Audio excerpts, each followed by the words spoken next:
बिस्मिल्लाहिर्रहमानिर्रहीम। अस्सलाम वालेकुम। आज एक इंतहाई अंधोनाक, तकलीफ़ दे और अज़ियतनाक वाक़या इस्लामाबाद के पिम्स हॉस्पिटल में पेश आया, जहां न्यूली बॉर्न बेबीज़ यानी नौमालूद बच्चों का जो वार्ड है, चिल्ड्रन वार्ड, उसमें एयर कंडीशनर का कंप्रेसर फटने की वजह से, जो इब्तदाई इतलात है, इस पर एक कमेटी बन चुकी है। अब देखते हैं कि वो कमेटी क्या मज़ीद वजूहात सामने लाती है।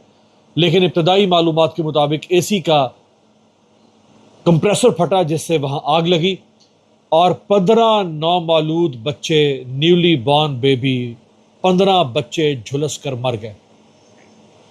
एक बच्चे को सिर्फ बचाने में यह निज़ाम कामयाब हुआ है, सिर्फ एक बच्चे को। और यह निज़ाम किस काम में लगा हुआ है?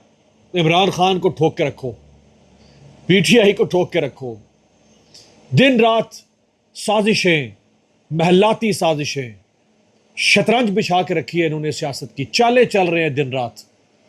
इनकी तवज्जो सिर्फ इस तरफ है कि इक़्तिदार बचाना कैसे है, इक़्तिदार पहले थी कि तवज्जो थी कि इक़्तिदार छीनना कैसे है, अब है कि वो छीना हुआ इक़्तिदार बचाना कैसे है। इस इक़्तिदार पर कुंडली मारकर काबिज होकर कैसे बैठना है, इससे ज्यादा इनकी कोई अप्रोच नहीं है, इससे ज्यादा इनकी कोई दूर रस नजर नहीं है, इससे ज्यादा इनकी कोई रसाई नहीं। सिर्फ एक मकसद है कि हमें इक़्तिदार को छीनना कैसे था, वो छीन लिया, अब इस इक़्तिदार को बचाना कैसे है। और कभी इस्टेब्लिशमेंट की चापलूसी, कभी अदलिया के साथ, क्योंकि अदलिया इनको बचाती है, ये अदलिया को नवाज रहे हैं, अदलिया इनको बचा रही है। मीडिया इनकी चापलूसी कर रहा है, ये मीडिया की चापलूसी कर रहे हैं, और यूं ये पूरा निज़ाम जो है वो चल रहा है। लेकिन जो असल काम करने वाले थे इस मुल्क के अंदर, वो ये थे। अब इस्लामाबाद पाकिस्तान का सबसे एडवांस्ड, सबसे मॉडर्न शहर है, और उसमें सिर्फ 2 सरकारी हॉस्पिटल्स हैं। मैं बड़े हॉस्पिटल्स की बात करूं, सिर्फ 2, एक पोली क्लिनिक और एक पिम्स। ये पिम्स हॉस्पिटल जो प्राइम मिनिस्टर हाउस से, प्रेसिडेंट हाउस से, सुप्रीम कोर्ट ऑफ पाकिस्तान से, फेडरल ब्यूरोक्रेसी से 10 किलोमीटर की रेडियस के अंदर है।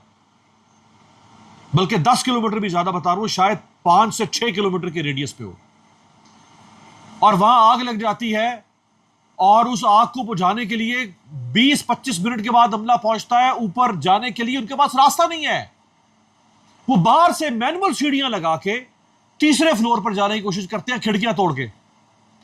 वो नौमालूद बच्चे, कोई 1 दिन का है, कोई 1 महीने का है, वो मासूम बच्चे उस जलती हुई आग और उससे उठते हुए धुएं को बर्दाश्त कर सकते थे? और फिर वहां जो उनकी फैमिलीज हैं, उन्होंने बात करने की कोशिश की मीडिया से, उनको इन्होंने मारना शुरू कर दिया वहां पुलिस वालों ने।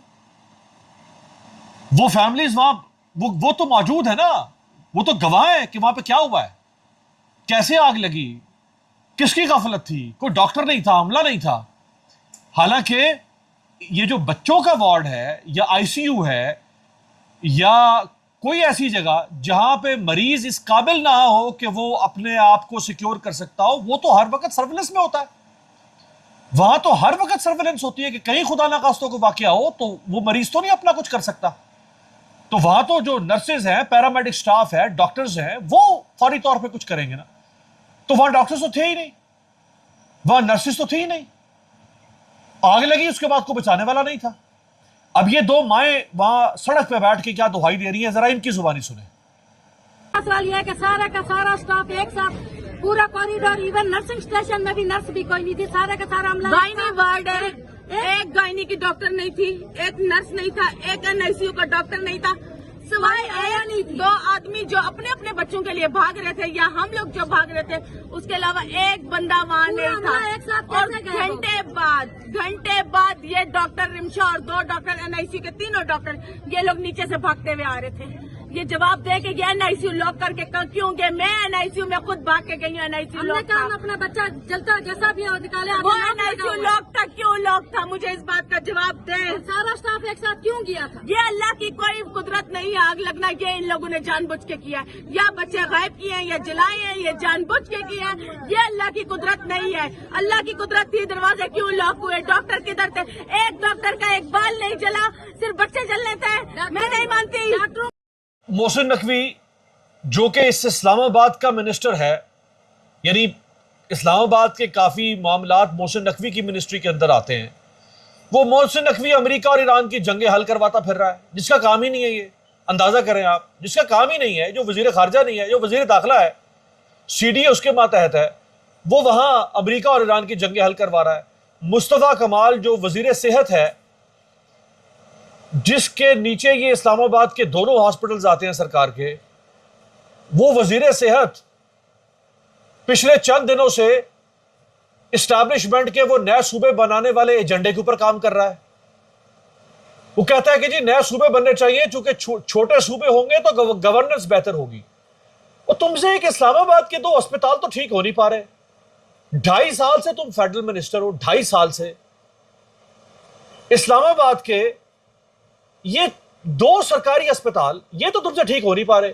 अभी इसी सरकारी अस्पताल में इमरान खान को लेकर गए ना, ये कहते नहीं थी हम शिफा नहीं लेकर जाएंगे, हम पिम्स में लेकर जाएंगे। हम क्यों शिफा लेकर जाएं? सरकारी अस्पताल में क्यों ना लेकर जाए? ये है तुम्हारा सरकारी अस्पताल? ये है तुम्हारा सरकारी अस्पताल के जहां मासूम 15 बच्चे एक ही झटके में मर गए? ये 2026 है। कोई तसव्वुर कर सकता है कि इसमें किसी इमारत में आग लगे और आग बुझाने का कोई निजाम ही ना हो? पूरी दुनिया में उसे कहते हैं फायर कोड। पूरी दुनिया में फायर कोड्स इंस्टॉल होते हैं बिल्डिंग्स के अंदर। अभी आप जदीद तरक्की याफ्ता दुनिया में जाएं, उनके घरों के अंदर लगे हुए हैं फायर कोड्स। ये तो कमर्शियल बिल्डिंग्स है ना, हॉस्पिटल्स हैं, यूनिवर्सिटीज हैं, मार्केट्स हैं, शॉपिंग मॉल्स हैं, ऑफिसेज हैं। ये तो कमर्शियल बिल्डिंग्स हैं, यहां तो लोग होते हैं बड़ी तादाद में। घरों के अंदर लगे हुए हैं, घरों के अंदर स्मोक डिटेक्टर्स लगे हुए हैं।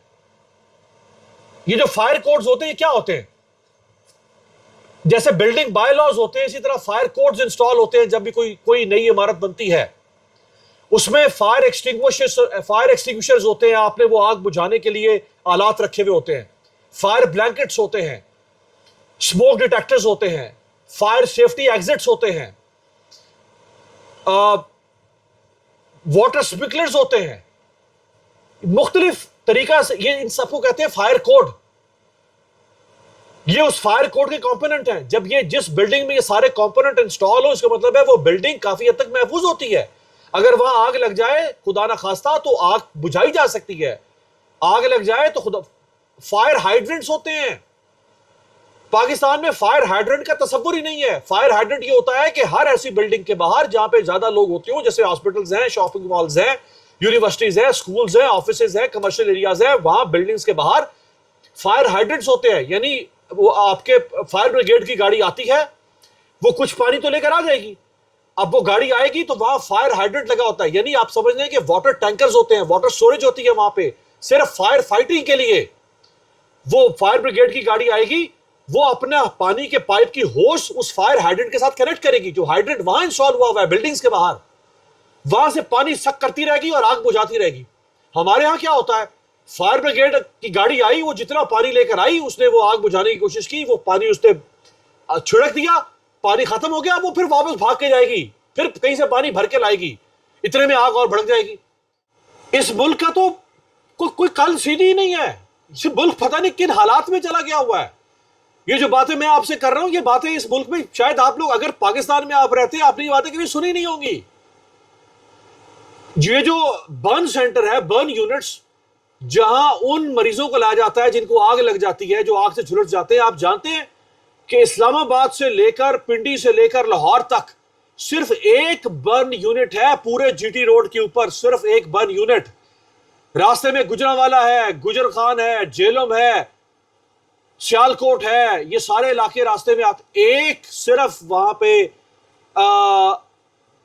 सराय आलमगीर है, वजीराबाद है, सिर्फ एक वहां फायर बर्न यूनिट है जो खारिया में है, वो भी फौज ने बनाया हुआ है। सिर्फ एक बर्न यूनिट।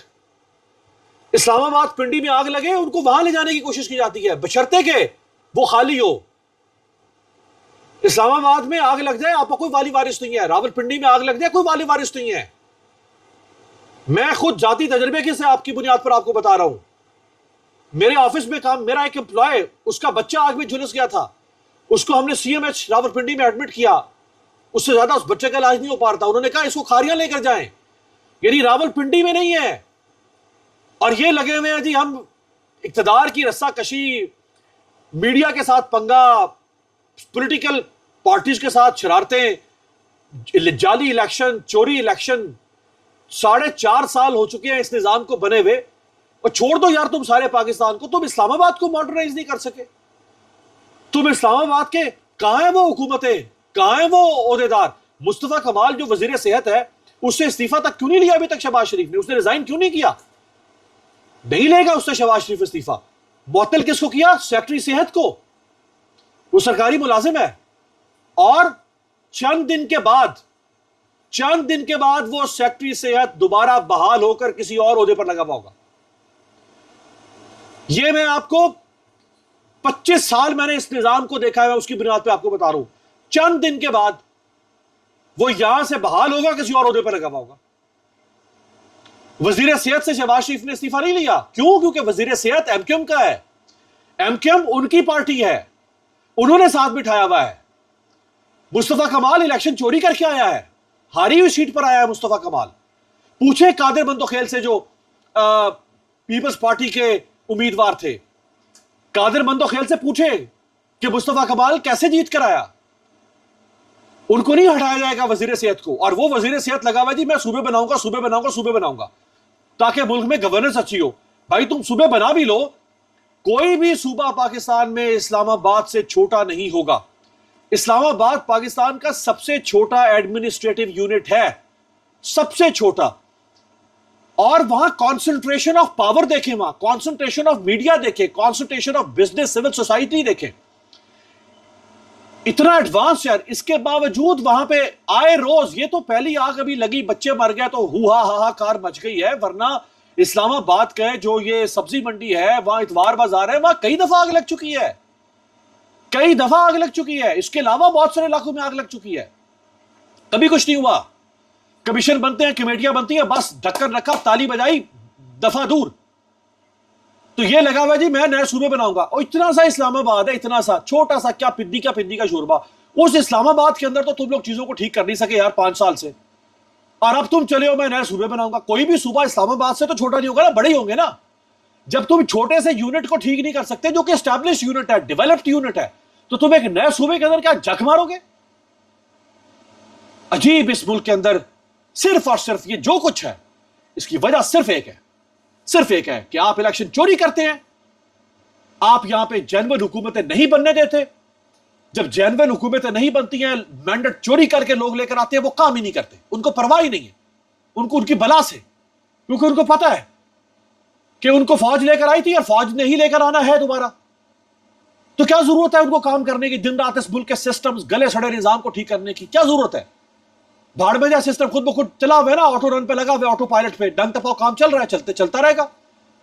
अभी 2 दिन के बाद छोड़ हम भी खत्म कर देंगे बात, कौम भी भूल जाएगी। 15 बच्चे मर गए पिछले साल का सैलाब, आपको याद है ना? वो जो अलीम खान की सोसाइटी से लेके केपीके से लेके पूरा पंजाब तक गर्क हो गया था, याद है ना?